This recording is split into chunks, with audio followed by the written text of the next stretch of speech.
Estudio número 21.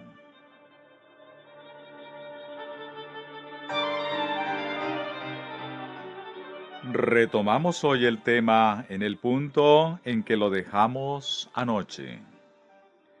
En el reconocimiento de que la obra de Dios en la salvación consiste en lograr su propósito original en la creación.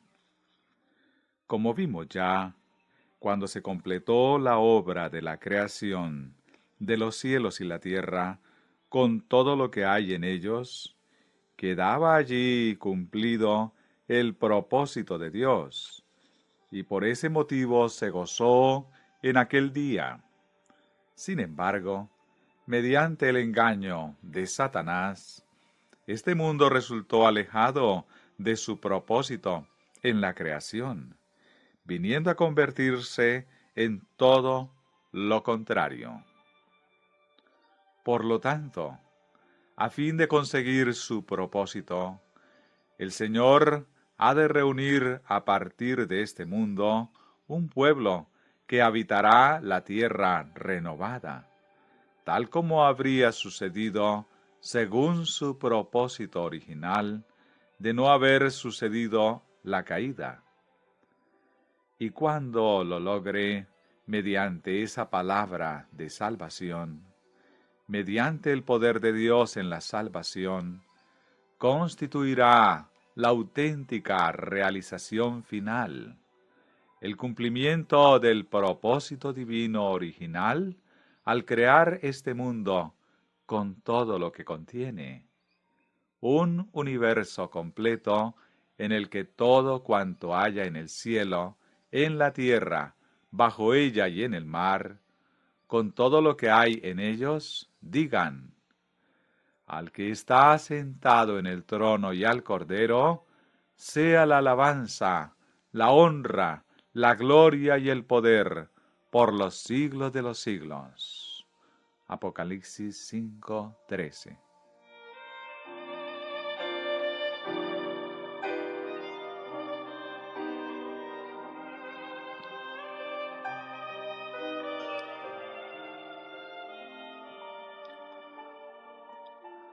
Por lo tanto, el Salvador, cuando estuvo aquí, dijo: mi Padre hasta ahora trabaja, y yo trabajo. Juan 5:17. La obra de Dios terminó cuando dio comienzo aquel séptimo día en lo antiguo. Reposó.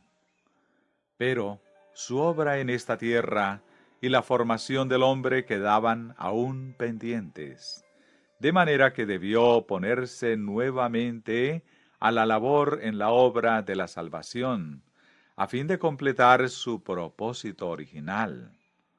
Por lo tanto, Jesús dijo: mi Padre hasta ahora trabaja, y yo trabajo.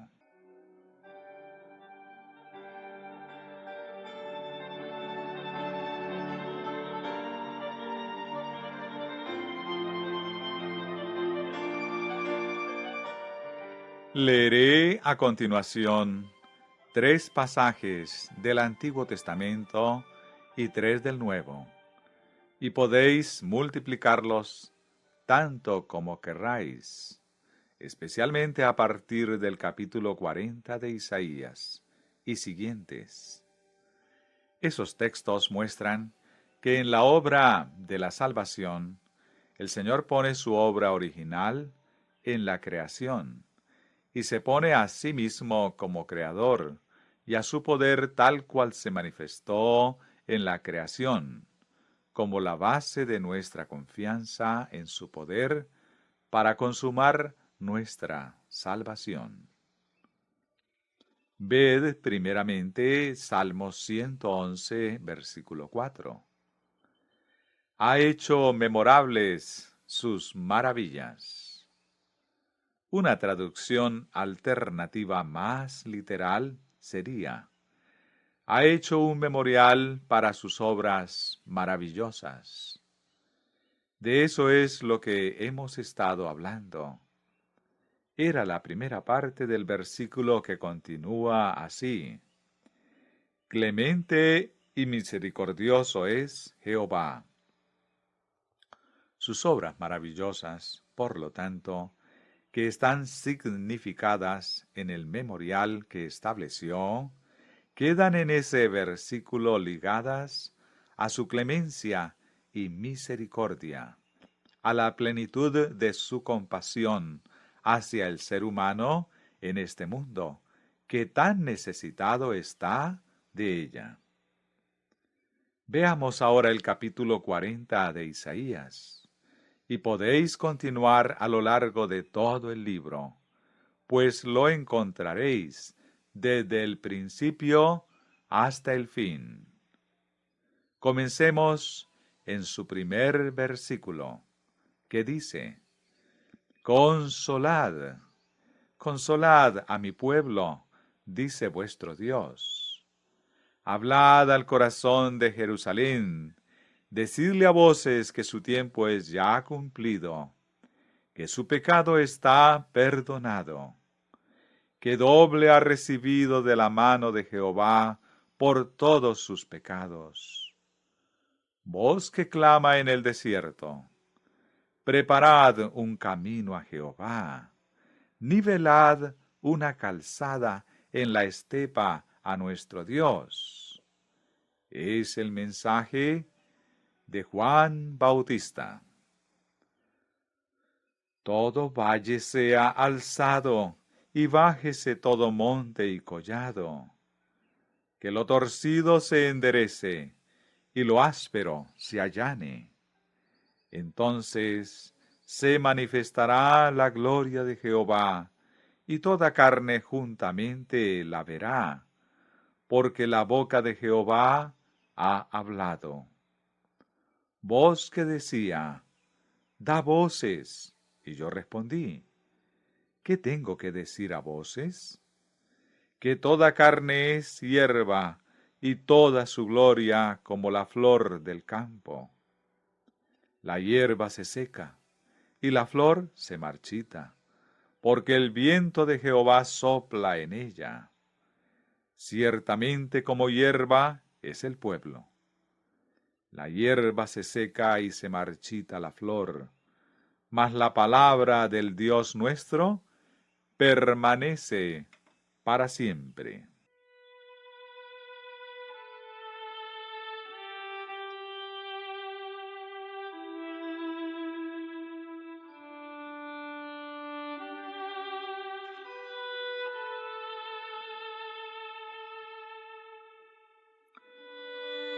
Pedro, citando ese pasaje en los dos últimos versículos del capítulo 1 de su primera epístola, declara: Esta es la palabra que por el Evangelio os ha sido anunciada. Isaías sigue entonces refiriéndose al Evangelio en otros términos. Súbete sobre un monte alto, anunciadora de Sión. Levantad con fuerza tu voz, anunciadora de Jerusalén. Levántala sin temor. Di a las ciudades de Judá: ved aquí al Dios vuestro. He aquí que Jehová el Señor vendrá con poder, y su brazo dominará. He aquí que su recompensa viene con él, y su paga delante de su rostro. Como pastor apacentará su rebaño. En sus brazos llevará los corderos.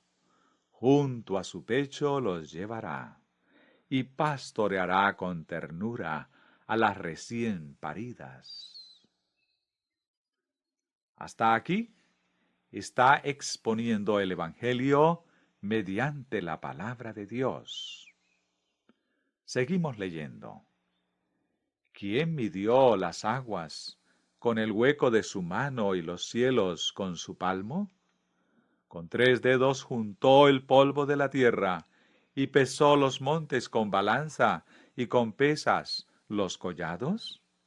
Versículo 12. ¿Quién fue? el mismo que como pastor apacentará su rebaño.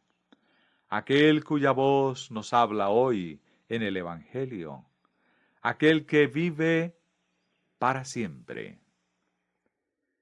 ¿Quién examinó al Espíritu de Jehová o le aconsejó y enseñó? ¿A quién pidió consejo para poder discernir? ¿Quién le enseñó el camino del juicio o le dio conocimiento o le mostró la senda de la prudencia?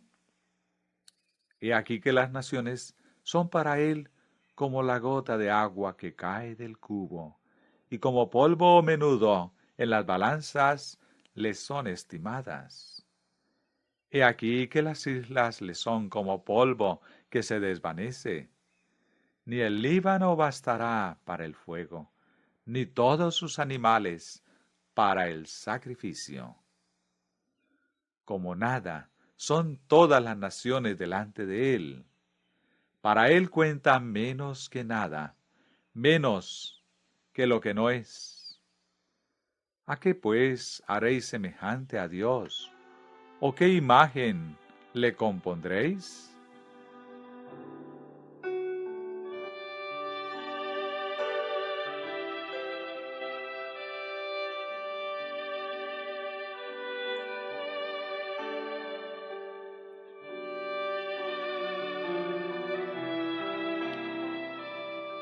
Saltamos ahora hasta el versículo 25.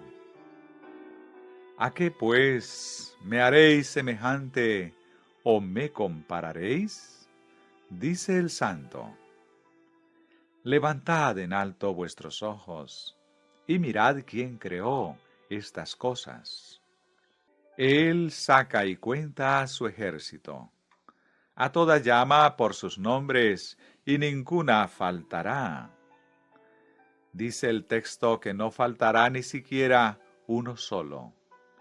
¿Qué es lo que sustenta a los astros? Congregación. El poder de su palabra. Él sustenta todas las cosas con la palabra de su poder. Hebreos 1:3. Su invitación es ahora a que abramos los ojos y veamos quién creó todas estas cosas y saca y cuenta su ejército. ¿A dónde nos lleva todo esto? Leamos el versículo 27. ¿Por qué dices, Jacob, y hablas tú, Israel? Mi camino está escondido de Jehová, y de mi Dios pasó mi juicio. Levantad en alto vuestros ojos, y mirad quién creó estas cosas. Él saca y cuenta su ejército. A todas llama por sus nombres, y ninguna faltará. Versículo 26. Ahora, Jacob, ¿por qué sientes que Dios se olvidó de ti? ¿Por qué ese desánimo? Dios jamás ha olvidado ni a uno solo de los planetas en el universo. Los conoce a todos por sus nombres. ¿Acaso se va a olvidar de tu nombre? ¿Por qué presenta aquí estas dos ideas, la una junto a la otra? Una voz, para nuestro consuelo. Porque el mismo que creó todas esas cosas es el consolador de Israel. Aquel que conoce todas esas cosas es el que os pone a vosotros y a mí un nombre nuevo.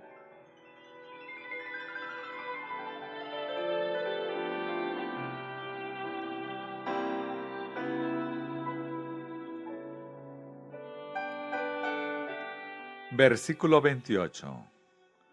¿No has sabido? ¿No has oído que el Dios eterno es Jehová, el cual creó los confines de la tierra?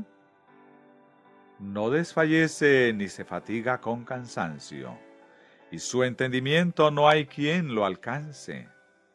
Él da esfuerzo al cansado y multiplica las fuerzas al que no tiene ningunas. ¿De quién se trata? Congregación. Del Señor. Bien.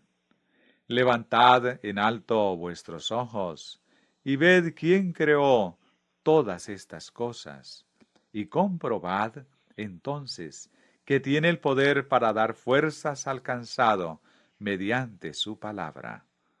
Por lo tanto dice, tened buen ánimo, consolaos. Y sucede así. Cuando aquel que tenía semejanza de hombre tocó a Daniel y lo fortaleció, diciéndole, esfuérzate. Daniel dijo, hable mi Señor, porque me has fortalecido. Capítulo 10 de Daniel, versículo 18 y 19. Ahora, el resto del capítulo. Los muchachos se fatigan y se cansan. Los jóvenes flaquean y caen. Mas los que esperan en Jehová tendrán nuevas fuerzas. Levantarán alas como las águilas. Correrán y no se cansarán. Caminarán y no se fatigarán. El mismo poder que sostiene en sus órbitas a los planetas será el que fortalezca a los débiles y cansados, de forma que correrán y no se cansarán, caminarán y no se fatigarán. Comprendéis que el Señor establece la creación y su poder en la creación como el fundamento de nuestra esperanza en su salvación. ¿Veis que se trata de una y la misma cosa?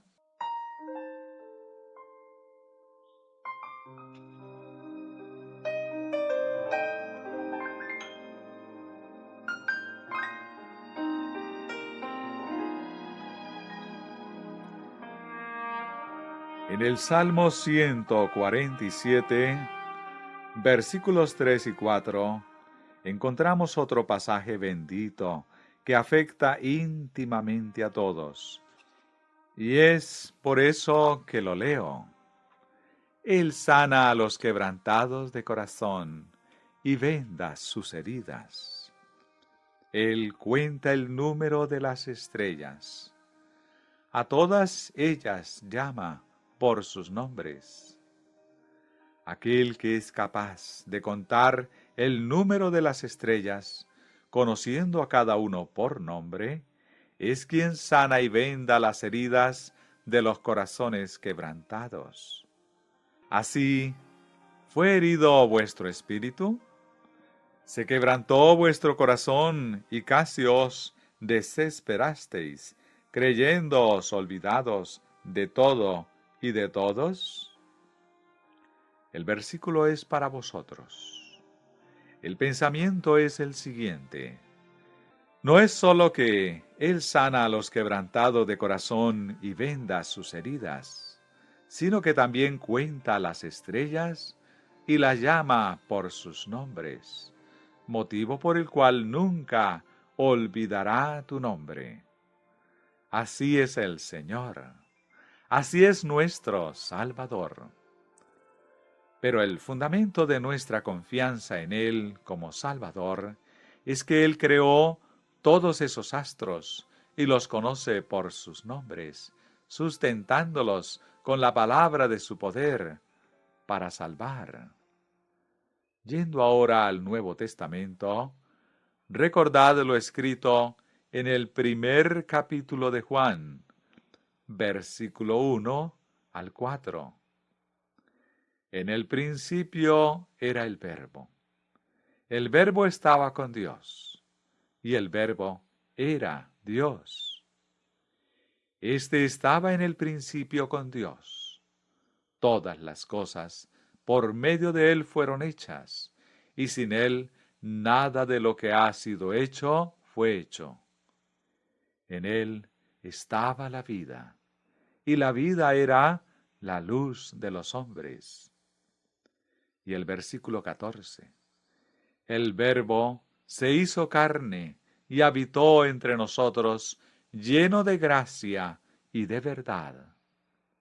De su plenitud recibimos todos, y gracia sobre gracia. Versículo 16. Así, Él mismo que creó todas las cosas, vino aquí, lleno de gracia y de verdad, tomando una carne como la nuestra, y mediante Él somos participantes de su plenitud. El pensamiento que Dios quiere que alberguemos acerca de la salvación es que aquel que nos creó es quien nos salva, que el poder por el que creó es el mismo poder por medio del cual nos salva. Y el medio que utilizó para crear su palabra es precisamente aquel mediante el que nos salva. Fue por su palabra, y a vosotros es enviada la palabra de esta salvación. Hechos 13, 26.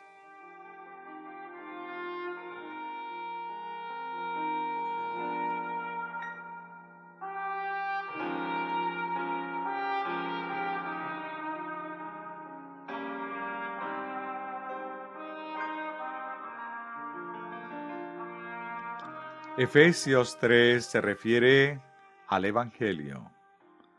Versículos 7 al 12. Del cual yo fui hecho ministro por el don de la gracia de Dios, que me ha sido dado según la acción de su poder. A mí, que soy menos que el más pequeño de todos los santos, me fue dada esta gracia de anunciar entre los gentiles el evangelio de las insondables riquezas de Cristo, y de aclarar a todos cuál sea el plan del misterio escondido desde los siglos en Dios, el Creador de todas las cosas. ¿Qué es lo que había de predicar? Las insondables riquezas de Cristo.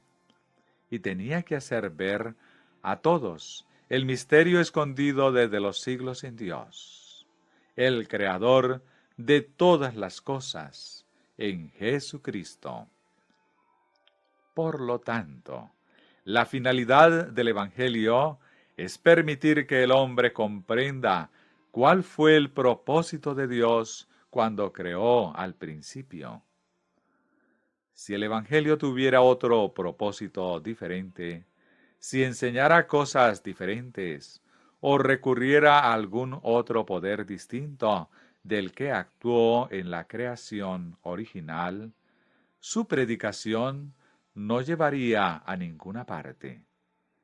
Pero puesto que es precisamente así, eso refuerza el pensamiento ante nosotros, que el propósito de Dios en el Evangelio es restaurar en el hombre el conocimiento que había perdido de su propósito original al crear todas las cosas por Jesucristo.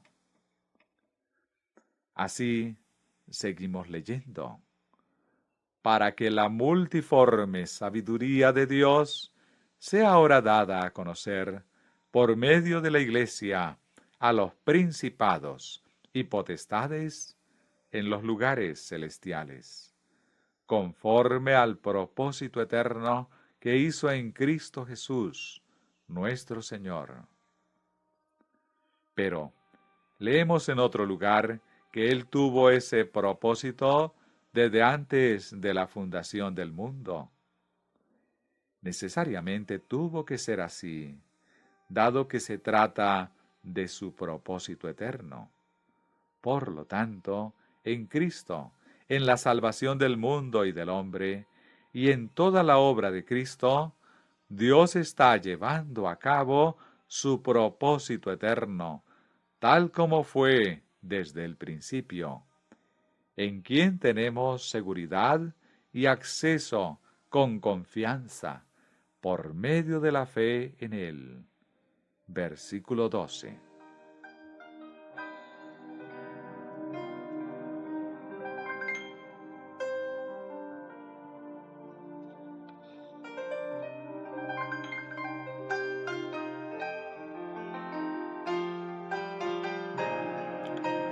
Leamos nuevamente su propósito eterno. Conforme al propósito eterno que hizo en Cristo Jesús, nuestro Señor. Ese propósito original creador del que hablamos anoche consiste en que Cristo, llevando a cabo lo que resultó anteriormente frustrado. Se trata de Cristo entonces y de Cristo ahora. Es Cristo todo el tiempo y es el poder de Dios en Cristo todo el tiempo. Se trata siempre del poder de Dios manifestado a través de su palabra para el cumplimiento de su propósito, al principio y también al final. Satanás vino y desbarató al mundo, poniéndolo en una complicada situación. El Señor dijo: está bien, lo conseguiremos aún así.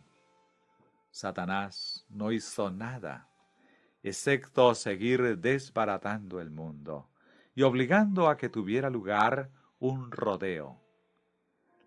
Pero Dios llevará a cabo su plan incluso en ese rodeo. Cumplirá su propósito eterno de forma que el universo quedará atónito y el diablo destruido. Sin duda ninguna, el Señor lo hará.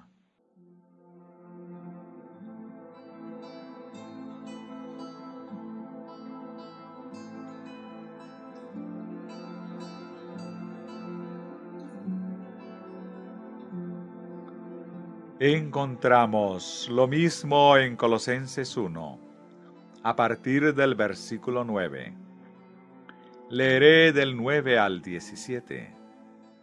Por lo cual también nosotros, desde el día que lo oímos, no cesamos de orar por vosotros y de pedir que seáis llenos del conocimiento de su voluntad, en toda sabiduría e inteligencia espiritual. Así podréis andar como es digno del Señor, agradándolo en todo, llevando fruto en toda buena obra y creciendo en el conocimiento de Dios, fortalecidos con todo poder conforme a la potencia de su gloria. Obtendréis fortaleza y paciencia, y, con gozo, daréis gracias al Padre que nos hizo aptos para participar de la herencia de los santos en luz. Él nos ha librado del poder de las tinieblas y nos ha trasladado al reino de su amado Hijo, en quien tenemos redención por su sangre, el perdón de pecados. Cristo es la imagen del Dios invisible, el primogénito de toda creación, porque en Él fueron creadas todas las cosas, las que hay en los cielos y las que hay en la tierra, visibles e invisibles, sean tronos, sean dominios, sean principados, sean potestades. Todo fue creado por medio de Él y para Él. Y Él es antes que todas las cosas, y todas las cosas en Él subsisten. Creación, salvación, la bendición de Dios, su gracia, la liberación del poder de las tinieblas, todo es una y la misma historia. El poder creador de Dios y Dios en Jesucristo.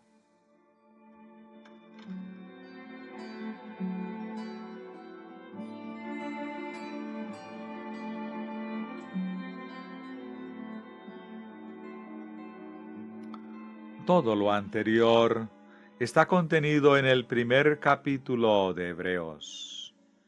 De hecho, impregna toda la Biblia.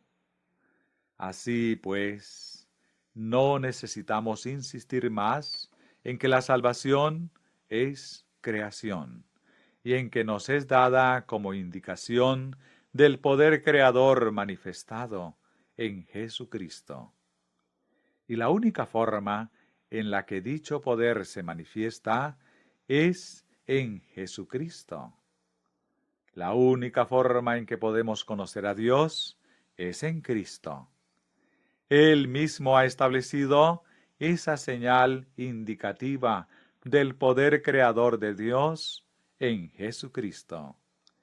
Y sea que ese poder esté en la creación original o en la obra de la salvación, a fin de llevar a cabo el propósito original en la creación, se trata siempre del mismo poder, ejercido por Él mismo, de la misma forma y con el mismo significado en cada caso. Por lo tanto, si encontraseis otra señal para significar la obra de la salvación, si encontraseis una señal distinta de aquella que Dios puso, ¿podría ser esa otra señal indicativa del poder de Dios y de su salvación? Congregación. No. Pensad en esto con todo detenimiento. Dios ha establecido una señal para significar su poder obrando en todo lugar y en todo tiempo, en Cristo. Si vosotros o cualquier otro establecéis otra señal distinta, jamás puede significar el poder de Dios, puesto que fue algún otro distinto de Él mismo quien lo instituyó. Por lo tanto, es imposible significar el poder de Dios mediante cualquier otra cosa, mediante cualquier otra señal. ¿Lo comprendéis? Congregación. Sí.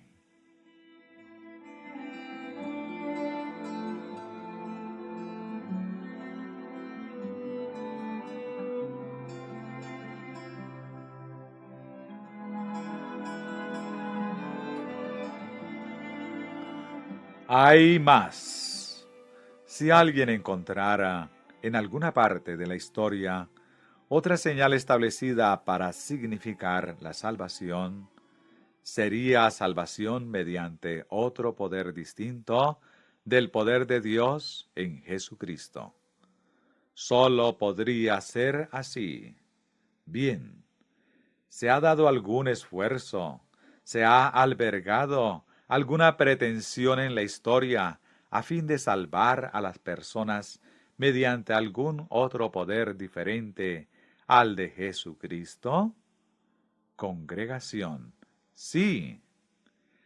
¿Acaso no ha existido en el mundo un poder llamado Anticristo? Congregación. Sí. Anti significa opuesto o contrario a Cristo. Ese poder pretende salvar a las personas. ¿No es así? Congregación. Así es.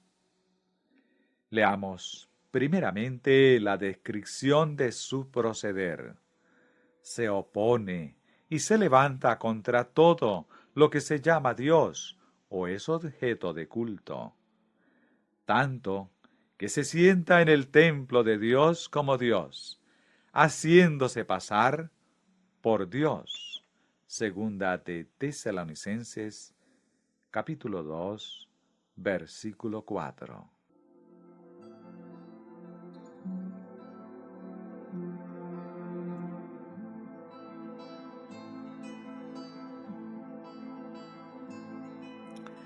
En Daniel 8:25 leemos que se levantará contra el príncipe de los príncipes. Procurará regir, reinar, ejercer su poder en contra del príncipe de los príncipes. ¿Quién es el príncipe de los príncipes? Congregación. Cristo. se levanta contra Cristo, ejerce su poder, desarrolla su obra en oposición a Cristo. Daniel 8:11. Aún se engrandeció contra el príncipe de los ejércitos. El versículo precedente aclara que se trata del ejército del cielo. Por lo tanto, tal como afirma Pablo, se exalta a sí mismo, se exalta y se opone contra todo lo que se llama Dios y se considera digno de adoración. Se automagnifica, se exalta a sí mismo contra el príncipe del ejército celestial. ¿Cuál es ese poder? Congregación, el papado. Es el papado, la iglesia católica, la iglesia de Roma. ¿No es acaso la doctrina de esa iglesia que no hay salvación fuera de ella o por ningún otro medio ajeno a ella? Congregación. Sí. Esa iglesia, ese poder, se exalta a sí mismo y se autoproclama único medio posible de salvación, estando en completa oposición con Cristo. ¿No resulta evidente que habrá de elegir como símbolo de su poder para salvar otra señal distinta del sábado? Es un hecho.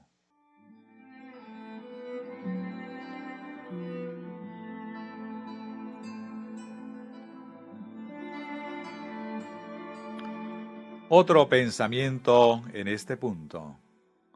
Puesto que ha de ser una señal distinta del sábado, que es indicativo del poder de Dios en Jesucristo para la salvación, ¿no resulta claro que cualquier otro poder que establezca una señal indicativa de su poder para salvar, habrá de recurrir por necesidad a un sábado en rivalidad con el verdadero? No queda otra posibilidad. Ha de ser precisamente así. Si eligiera como señal cualquier otra cosa que no estuviera en rivalidad con el sábado, esta señal divina permanecería destacada sin dar ocasión a que nada la desafiara. Por lo tanto, para que la rivalidad sea completa, y a fin de establecer su poder en total oposición a Cristo, el hombre de pecado ha de poseer una señal de su poder para salvar, y ha de estar, por el motivo descrito, en rivalidad con la señal indicativa de la salvación en Cristo. Y ciertamente, la Iglesia de Roma pretende exactamente eso. Afirma que el domingo que ella ha establecido es la señal del poder de la Iglesia para poner en el camino de la salvación a los hombres sujetos al pecado. Pretende eso, ni más ni menos. Cuando se estableció el domingo, y cuando los gobiernos terrenales obligaron a que se lo observara por la fuerza, quedó configurado el papado tal como existe hoy en el mundo. El domingo fue entonces puesto en lugar del sábado del Señor, con un propósito directo y definido. El registro histórico es incontestable. Veamos lo dicho por uno de los que hicieron ese cambio. En la página 313 del libro Two Republics, o Dos Repúblicas, leemos: hemos transferido al día del Señor, llama así al domingo, todas las cosas que era deber efectuar en sábado. Eusebio. Se aplicó entonces la ley para hacer obligatoria la observancia del domingo. ¿Con qué propósito? Leo en la página 315 del mismo libro. Nuestro emperador, muy amado del Señor, cuya fuente de autoridad imperial deriva de lo alto y que destaca en el poder de su sagrado título, ha controlado el imperio mundial durante un largo periodo de años. Efectivamente, este preservador dispone en estos cielos y en esta tierra y en el reino celestial de forma consistente con la voluntad de su Padre.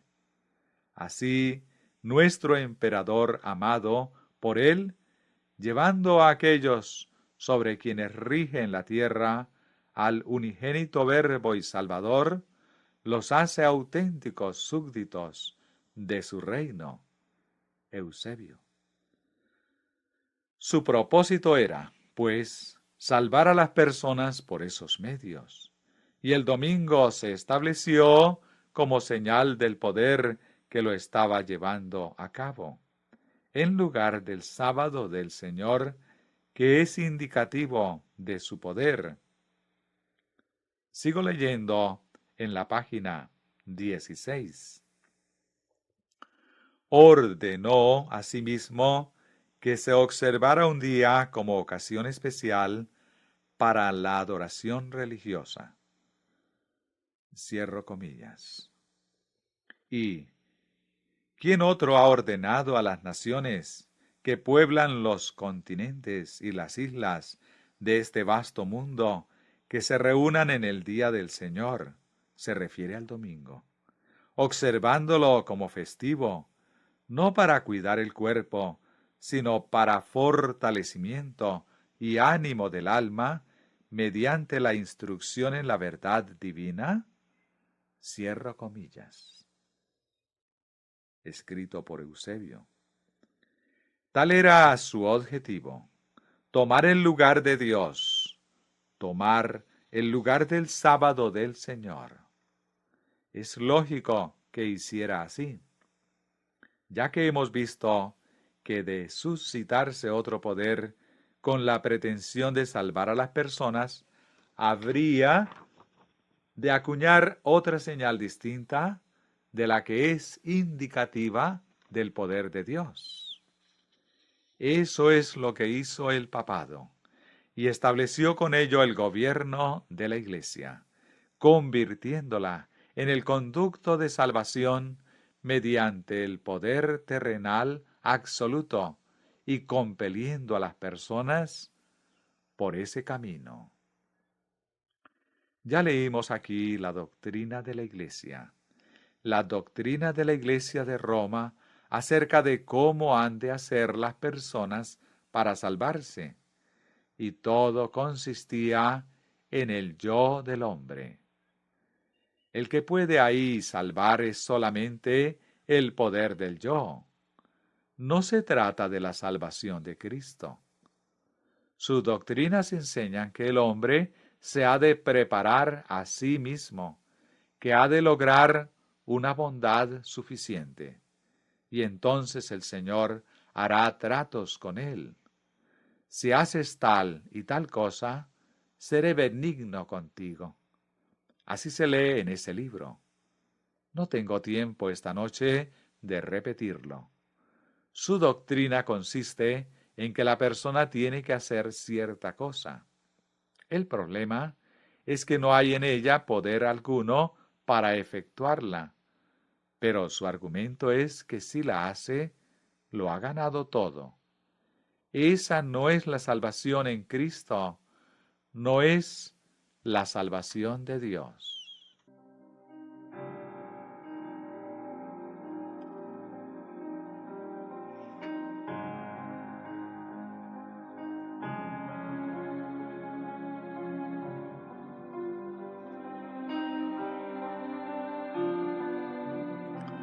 Hay más. Las iglesias que profesan ser protestantes en Estados Unidos han tomado ahora el mismo curso de acción y han exaltado igualmente el domingo, el día que ponen en este gobierno, tal como hizo la Iglesia Católica en el Imperio Romano, y con el mismo propósito. Más aún, esas profesas iglesias protestantes saben que no hay en la Biblia mandamiento ninguno acerca del domingo. Lo admiten. Dicen que el cambio del sábado a domingo comenzó en la iglesia primitiva. Poco me interesa cuán atrás pretendan situar ese cambio en la iglesia primitiva. Si se trata de una institución de la iglesia, si es una ordenanza eclesiástica, algo que la iglesia dispone que los hombres obedezcan, no importa cuándo comenzara, es igualmente perversa. Toda iglesia que pretenda algo semejante se convierte en una iglesia apóstata. Seguid el hilo hasta los días de los apóstoles, si queréis. Sea como fuere, la iglesia que hiciera así se convirtió en una iglesia apóstata, pretendiendo salvarse a sí misma y a otros al margen del poder de Dios. Por lo tanto, sea la iglesia que lo hiciera, es una iglesia caída. La misión de la iglesia en el mundo es obedecer a Dios y no dar órdenes a los hombres. Toda iglesia, por lo tanto, que pretenda dar órdenes a los hombres, es, por necesidad, una iglesia apóstata. La iglesia de Dios es la que obedece a Dios. Es Él quien da las órdenes. El poder es solo suyo, y suya la autoridad. Estableció la iglesia para que a través de ella se pudieran reflejar su poder y gloria a los hombres. Pero no es prerrogativa de la iglesia el dar órdenes a nadie. También ella obedece solo a Dios. Ahora voy a expresarlo de otra forma, quizá con mayor llaneza. La iglesia como un todo, la iglesia católica y la protestante apóstata, ha usurpado ya el lugar de Jesucristo, puesto que cualquier iglesia que se exalte a sí misma y haga de ella misma el camino de la salvación, es necesariamente una iglesia apóstata que se coloca a sí misma en lugar de Jesucristo, quien es el Salvador. Así, ninguna iglesia puede exaltarse como salvadora de los hombres. Por el contrario, ha de exaltar a Jesucristo como al único Salvador. Jesucristo en ella como el Salvador que es. Pero se trata de Jesucristo y no de ella, ya que es lo mismo en la iglesia que en el individuo. Tengo la justicia de Cristo. Su presencia mora en mí. El cristiano puede y debe decir eso, pero jamás puede pretender, soy el Salvador o soy la justicia. Soy bueno y poseo bondad que puedo conferir a otros a fin de que sean salvos. No, el cristiano puede decir, tengo la justicia de Cristo. Cristo mora en mí y cumple a través mío su bendito propósito de que otros sean alcanzados y salvos. Pero solo Él es el Salvador, solo Él es la justicia y el poder. Él lo es todo en todos.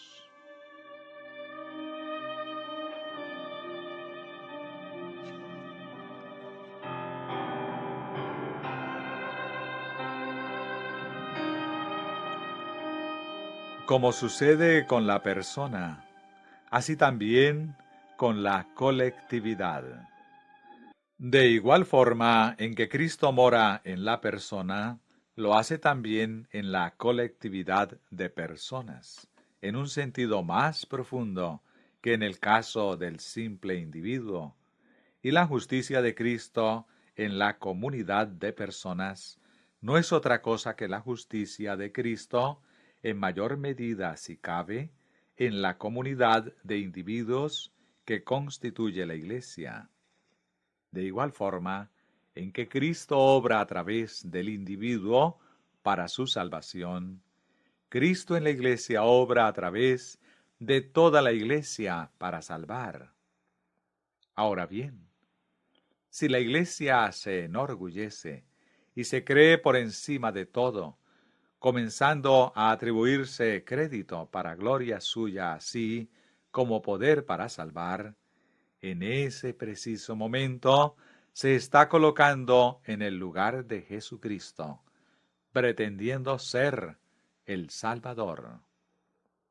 Se trata de la misma autoexaltación en la Iglesia que en el individuo, y fue la autoexaltación de las personas la que conformó la Iglesia autoexaltada, terminando en la apostasía.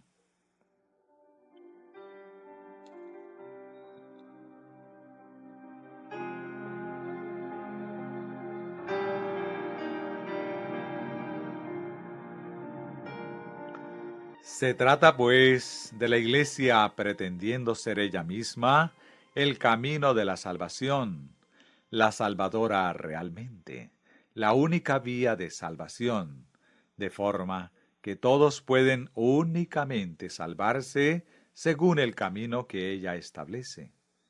De esa forma, se exaltó contra Dios y contra el príncipe de los ejércitos, contra Jesucristo, y estableció esa señal de su poder para salvar, en oposición a la que Dios estableció.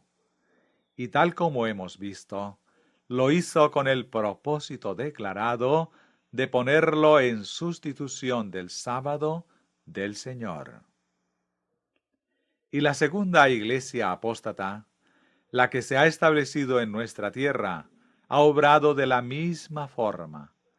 Ha establecido mediante una disposición gubernamental de los Estados Unidos, por una decisión del Congreso, la institución del domingo, la señal del poder de la Iglesia de Roma para salvar a las personas.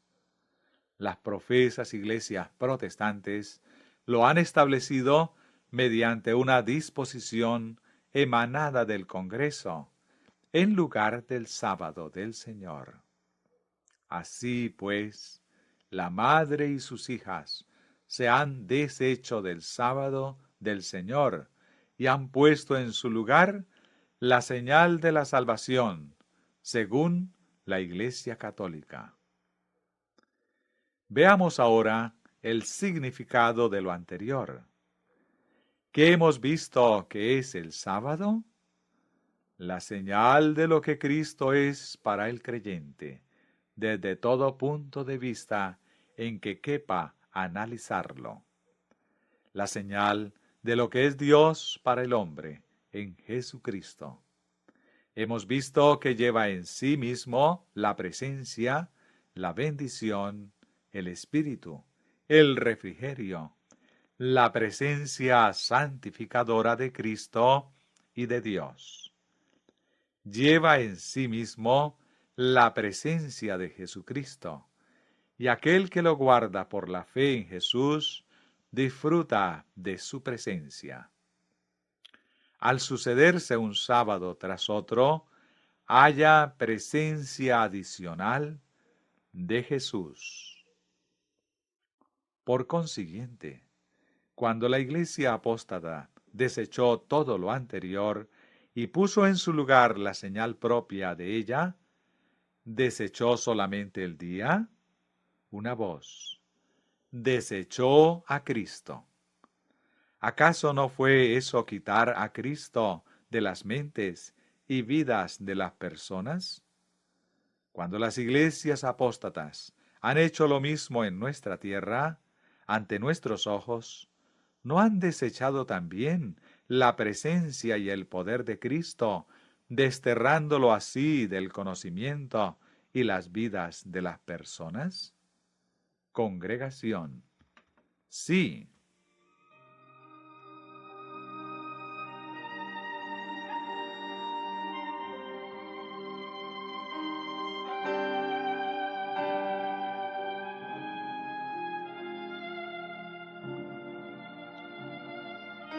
Hay aquí un punto digno de nuestra consideración. A propósito de por qué en el pasado no se ha visto el progreso esperado entre los profesos cristianos en relación a las expectativas de Cristo. ¿Qué es lo que Dios puso en la vida del hombre cuando lo creó a fin de que llevándolo en sí mismo progresara continuamente en el conocimiento de Dios, incluso aunque nunca hubiese pecado y hubiera permanecido fiel? Lo preguntaré de otra forma. Cuando Dios creó al hombre al principio, cuando lo puso en esta tierra para que viviera, si hubiera permanecido siempre fiel y no hubiera pecado, había algo que Dios puso allí, ligado a él, a fin de permitirle un progreso ininterrumpido en el conocimiento de Dios, en su propia experiencia. Una voz. El sábado. ¿No lo leímos anoche una y otra vez? No se puso a sí mismo, no puso a su nombre, su presencia viviente, su poder santificador en el día del sábado, dándoselo al hombre, aunque éste había sido ya bendecido y glorificado, de forma que cuando ese hombre bendito llegara ese día bendito, recibiera bendiciones adicionales. Congregación. Sí. Por lo tanto, ¿no puso Dios en el mundo algo que, de haberse sido observado y guardado según dispuso Dios, preservaría al hombre, lo elevaría según un plan de crecimiento y progreso en el conocimiento de Jesucristo en él mismo? ¿De qué se trata? Congregación. Del sábado. Permanece ahí tras la caída del hombre. Así pues, cuando la Iglesia de Roma desterró el sábado de las mentes de las personas, aquello que hacía posible que reconocieran a Cristo y su poder para convertir, ¿quedó alguna cosa que les permitiera avanzar en la obra santificadora de Cristo? Esa es la razón por la que iglesias que comenzaron con el conocimiento de Dios, la salvación por la fe y la justicia por la fe, llegaron a estancarse. Otra iglesia tuvo entonces que sucederle para caer presa del mismo proceso y llegar también al estancamiento. Pero, al aparecer nosotros en escena, somos llamados a predicar nuevamente el Evangelio eterno, y hemos de constituir una iglesia que tenga esa señal, que trae la presencia viviente de Jesucristo al hombre, según una obra que progrese hasta su culminación. Tal es la iglesia que tiene el sábado del Señor. Y la iglesia que tiene el sábado del Señor ha de conocer la culminación de esa obra en la salvación de Cristo.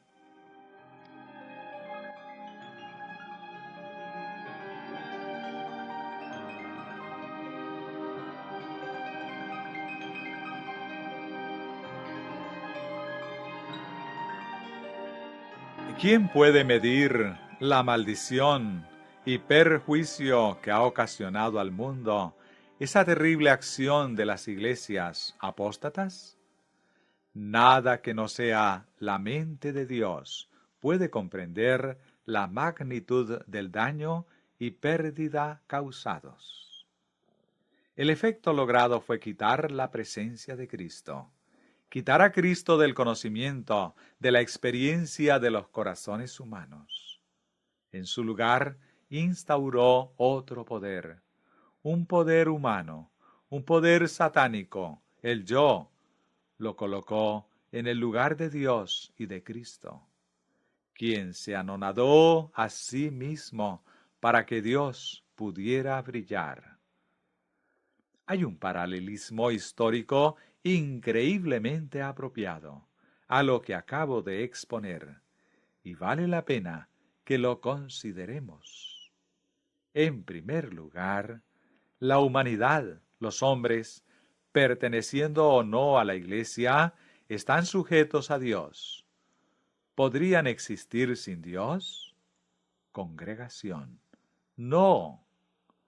Si algún hombre, por su propia acción, pudiera volverse independiente de Dios, ¿seguiría existiendo? Congregación. No. ¿Qué comenzó Satanás a hacer en primer lugar? ¿No fue acaso procurar su independencia de Dios? ¿Existir por sí mismo? De haber logrado su propósito, ¿qué habría significado para él? Congregación. Su destrucción. Necesariamente, puesto que no hubiera podido existir sin aquel que lo creó, pero en su irrazonable ambición, en su ciego egoísmo, pensó que podría vivir al margen de Dios, que lo había creado. ¿No es ese el mismo pensamiento de autoexaltación que se ha instalado en lugar de Dios? Ya se trate del hombre como tal, o bien de profesos cristianos organizados en una iglesia, son igualmente dependientes de Dios en Jesucristo y están sujetos a la ley de Dios. La ley de Dios es la ley suprema, gobierna todo el universo y todos en la tierra le están sujetos.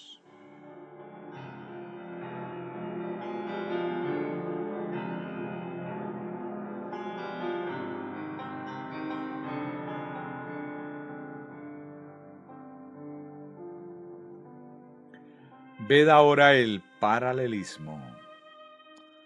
Hace unos 260 años, Irlanda tenía autonomía, tal como la que ahora se esfuerza por recuperar. Tenía su propio parlamento y gobernaba en sus asuntos internos, en lo que tenía que ver con Irlanda. Pero estaba sujeta al gobierno supremo de Inglaterra. Leo ahora en el 5º volumen de Historia de Inglaterra, de Macaulay, en su página 301.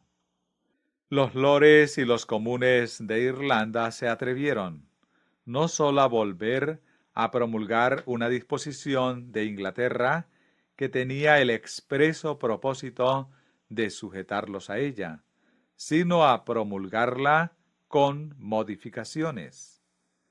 Dichas modificaciones eran ciertamente menores, pero el cambio de algo en apariencia tan insignificante como una letra llegó a constituir una declaración de independencia. Cierro comillas. ¿Fue promulgada la ley de Dios para que la Iglesia y todo ser humano le estén sujetos? Congregación. Sí. ¿Se ha atrevido la Iglesia apóstata a alterar esa ley? Congregación. Sí. ¿Qué significado tendría esa alteración aun en algo tan pequeño como una letra? Una voz se escucha. Una declaración de independencia. Pero la ha modificado en mucho más que una letra. Lo ha hecho en su concepto, en la propia idea básica, en aquello precisamente que revela y trae la presencia de Dios por encima de cualquier otra parte de la ley. Ha quitado a Dios de la ley. ¿Qué ha hecho entonces? Congregación. Se ha puesto a sí misma en lugar de Dios. Ha decretado su propia independencia de Dios y así lo ha proclamado al mundo. Las iglesias protestantes, las que hacen esa profesión, puesto que hace tiempo que dejaron de ser protestantes, han llevado el Congreso de los Estados Unidos a una posición idéntica. Lo han llevado a una nueva promulgación del cuarto mandamiento. Ha sido citado expresamente y puesto por escrito en el libro de los estatutos legislativos. El otro día, el gobernador Pattison de Pensilvania, hablando en el Capitolio del Estado, mientras arguía en favor de las leyes dominicales que figuran ya en los libros de los estatutos, dijo que esa ley no es más que una parte de ese sistema de la ley de Dios, que ahora se promulga nuevamente en los estatutos de Pensilvania. Según sus propias palabras, se promulga de nuevo la ley de Dios. Pregunto, ¿han promulgado la ley de Dios tal cual es? Congregación, no.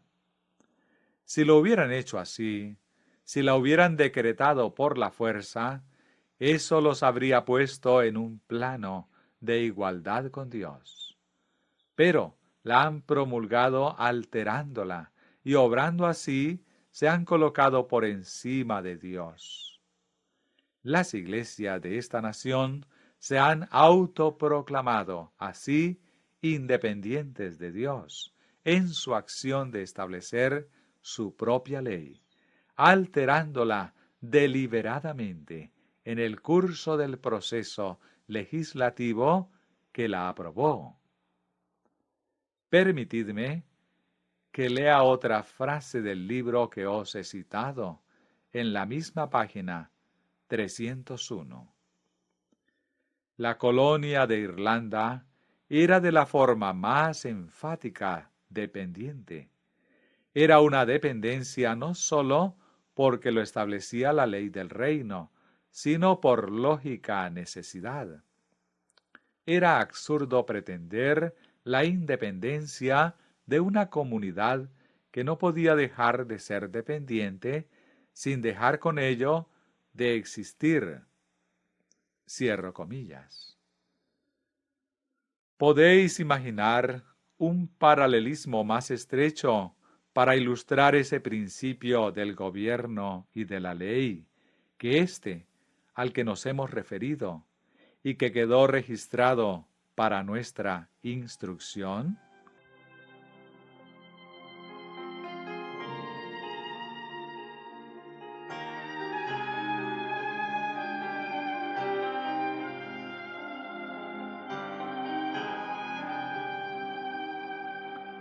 Un pensamiento en este punto. Jesucristo vino personalmente al mundo, ¿no es así? Él mismo estableció el sábado. Él es el Señor del sábado. Él, y sólo Él, conocía la verdadera noción y significado del sábado. No obstante, desarrolló ciertas actividades en ese día, dando un ejemplo del verdadero significado del sábado que no coincidía con las ideas de los sacerdotes, fariseos y políticos de sus días. Eso desencadenó el odio de ellos hacia Jesús. Fue eso lo que suscitó su odio hacia él, más que ninguna otra cosa, el que Jesús no aceptara sus ideas sobre el sábado. Y ese odio de ellos expulsó a Cristo del mundo, por esa razón más que por cualquier otra. Porque Cristo no aceptaba las ideas de ellos sobre el sábado. En el siglo IV hubo otra iglesia apóstata que también estaba en desacuerdo con la idea de Dios sobre el sábado, y que desterró al sábado y a Dios de las mentes de las personas y del mundo hasta donde le fue posible. La anterior iglesia lo había expulsado del mundo, pero regresó, y sólo pudo expulsarlo del mundo en lo concerniente a su poder.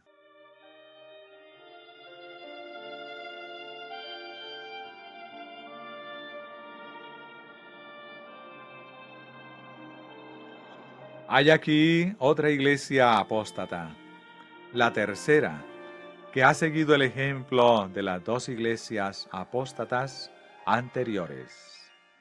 Ha expulsado a Dios en su sábado fuera del mundo, debido a que sus ideas sobre el sábado están en desacuerdo con la de Dios, y han decidido que no se someterán a la idea divina. Todo eso es un hecho y está ante nosotros.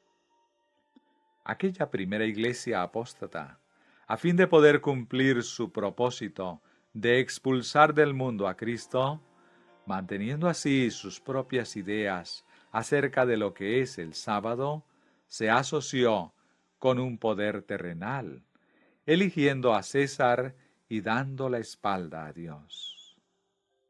La segunda iglesia apóstata, a fin de poder expulsar del mundo al Señor en su sábado, se asoció igualmente a César.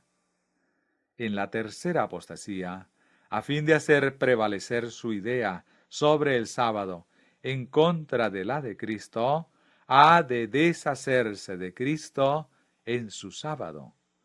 Pero tiene que hacerlo recurriendo igualmente a César, asociándose con los poderes terrenales, tal como hicieran las otras dos que la precedieron.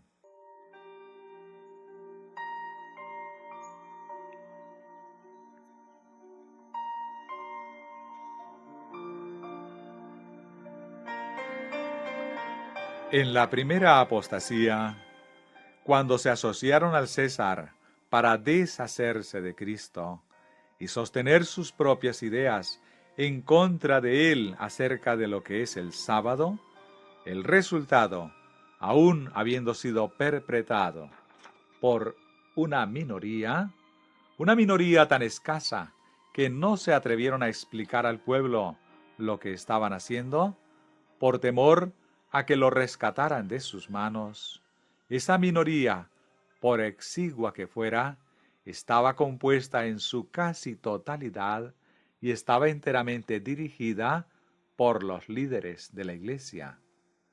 Y esos dirigentes de la Iglesia, mediante amenazas, compelieron al representante de la autoridad de César a que cediera a sus demandas y ejecutara la voluntad de ellos. Sabemos que lo lograron. Así quedó registrado y significó la más completa ruina para la nación.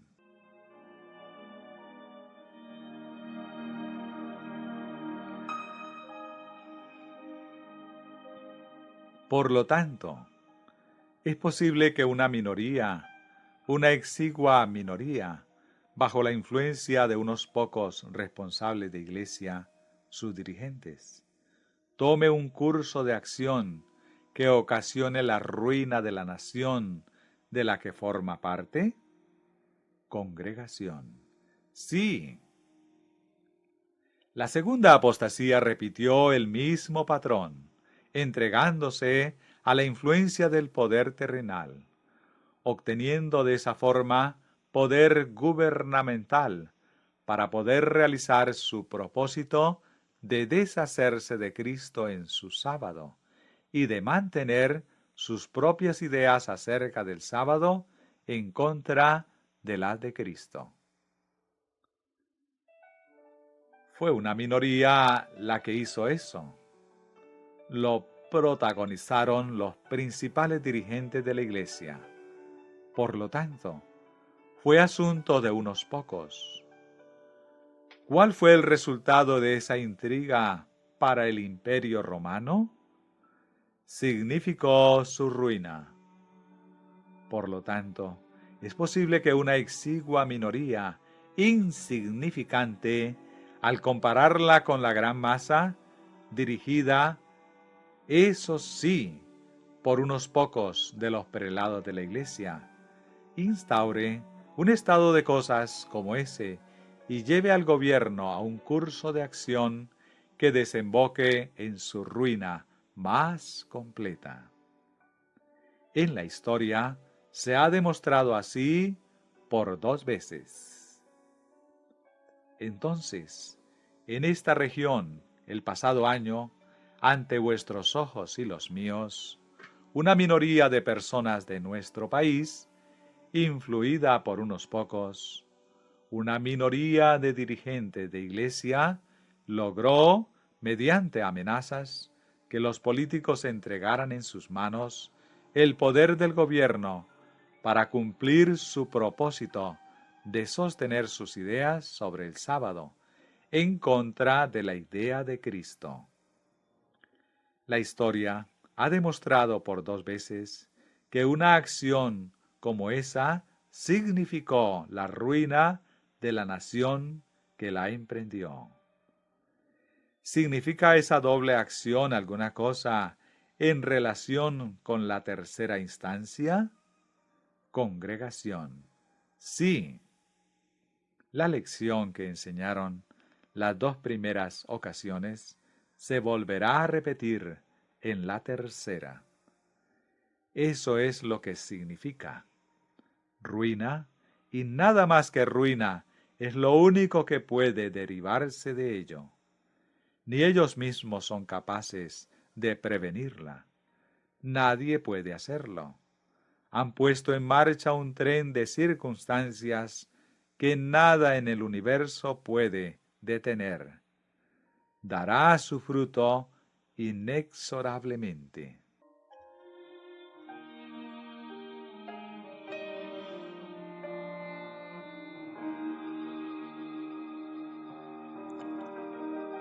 El ciclo de ese congreso está próximo a su fin.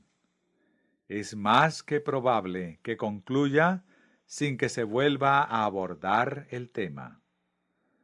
Si el próximo congreso lo revocara en su totalidad, eso en nada cambiaría los resultados. El proceso se ha iniciado y proseguirá a pesar de las acciones que puedan efectuar. Vosotros y yo no hemos de sorprendernos de que, en el caso de que el próximo Congreso lo revoque, lo haga algún otro en el futuro, y cuando llegue ese día, todo guardador del sábado en la tierra debiera levantarse con todo el vigor que el Espíritu de Dios pueda darle, debiera cortar las ligaduras con todo aquello que lo ate a la tierra, dedicándolo todo a la causa de Dios. En un futuro muy próximo, la marea arrasará, dejándolo todo en ruinas. No hemos de sorprendernos de que eso pueda suceder. Cuando tenga lugar, ese será su significado.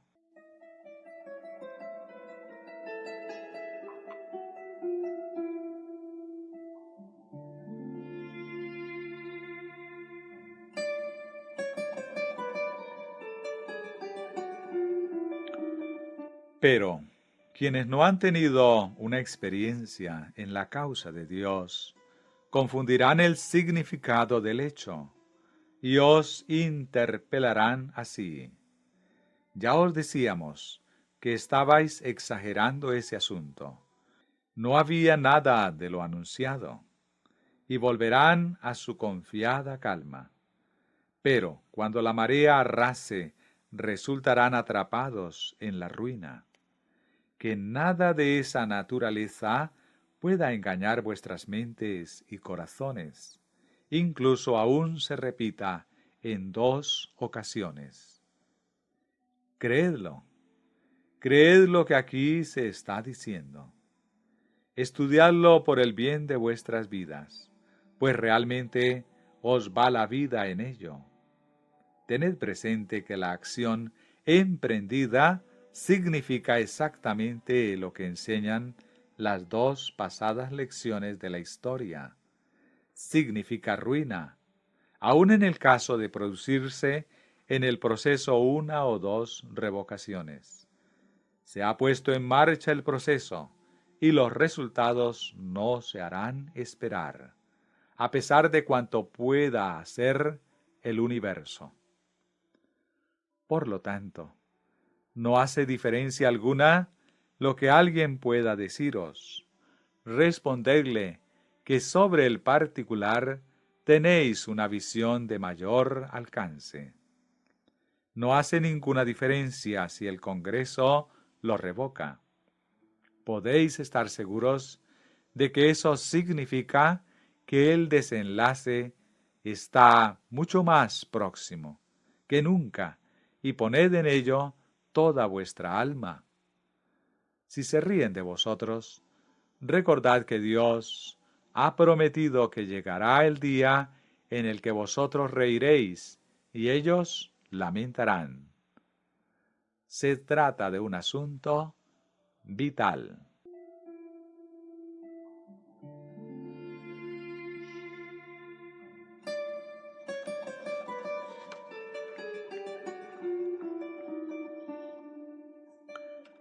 Bien, estas son algunas de las cosas.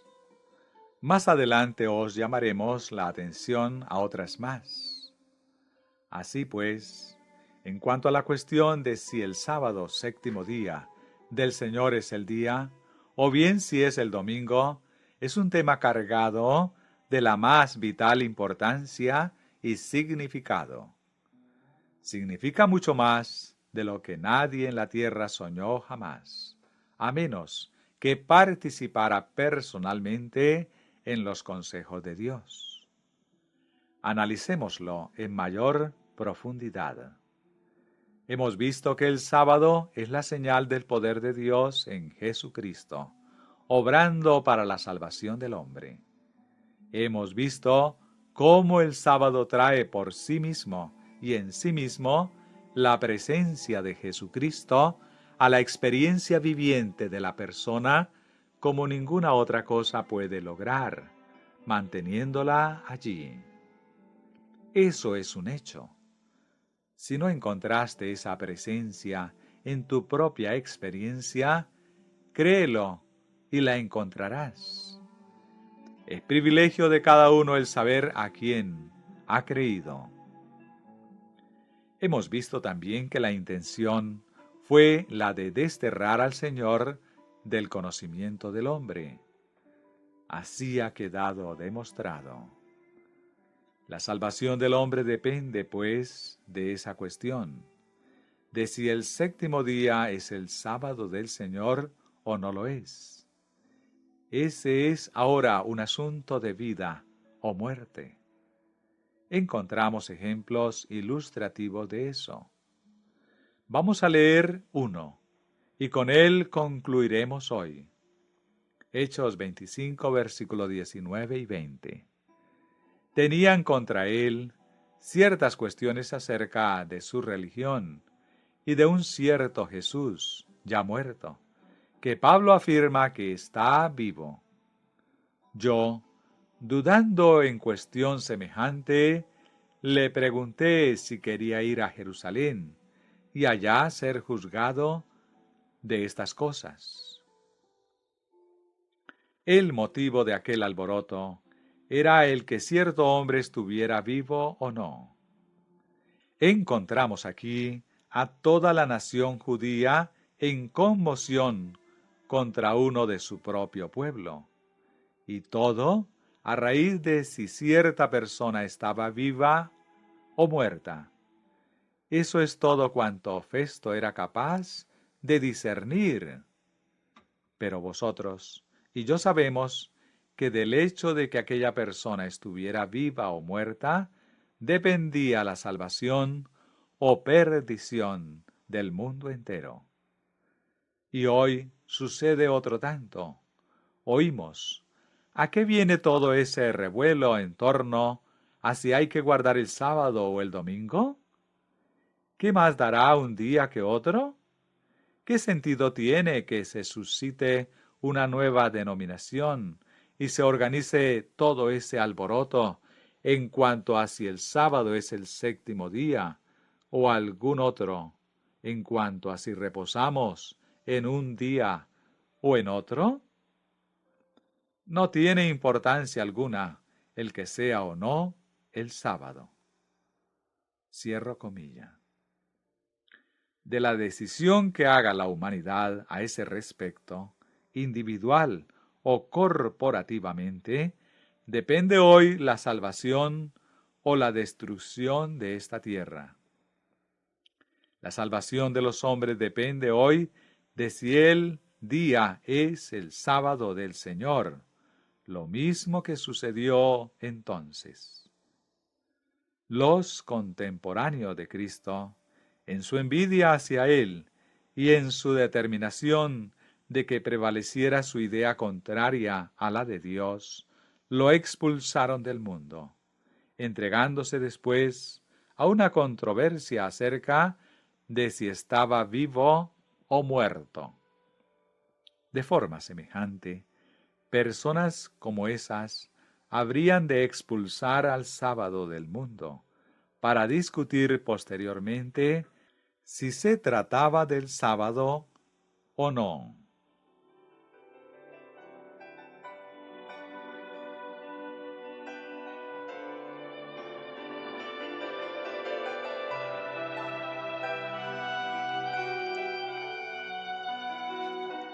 Demasiado bien saben que lo es, pero como lo es de antaño, se aferran a sus propias ideas sobre el sábado, contrarias a la de Dios, a pesar de que Él les manifestó explícitamente que es el Señor del sábado, tan ciertamente como que de esa cuestión dependió la salvación de los hombres entonces. Así sucede también hoy. Podemos afirmar categóricamente que la salvación de las personas depende de que guarden el sábado del Señor, puesto que haciendo así obtienen la presencia de Jesucristo, su vida, y el hombre no puede ser salvo sin ella. Así, repito que podemos afirmar sin temor a equivocarnos que la salvación del hombre depende de su observancia del sábado del Señor, tal cual es en Cristo. Jesucristo significa el sábado, y el sábado significa Jesucristo. En nuestro tiempo, cuando las personas reciban instrucción al propósito, cuando sea predicado al mundo el mensaje del Evangelio eterno, al llegarles el mensaje del tercer ángel y Cristo en él, Cristo en todos y todo de Cristo, entonces los que rechacen el sábado del Señor darán sus espaldas a Cristo y en pleno conocimiento de que en ese camino no hay salvación alguna.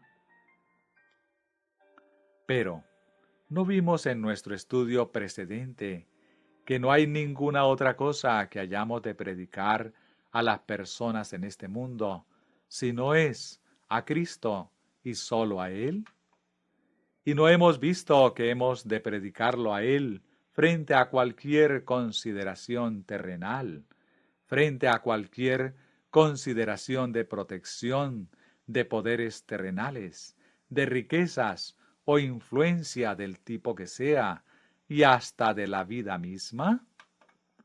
Tal es el mensaje que hay que dar al mundo. Cristo, dado a conocer en el sábado del Señor, sábado, que Él nos dio por señal entre yo y ellos, para que supieran que yo soy Jehová, que los santificó. Ezequiel 20:12. Y su nombre es: Yo soy el que soy.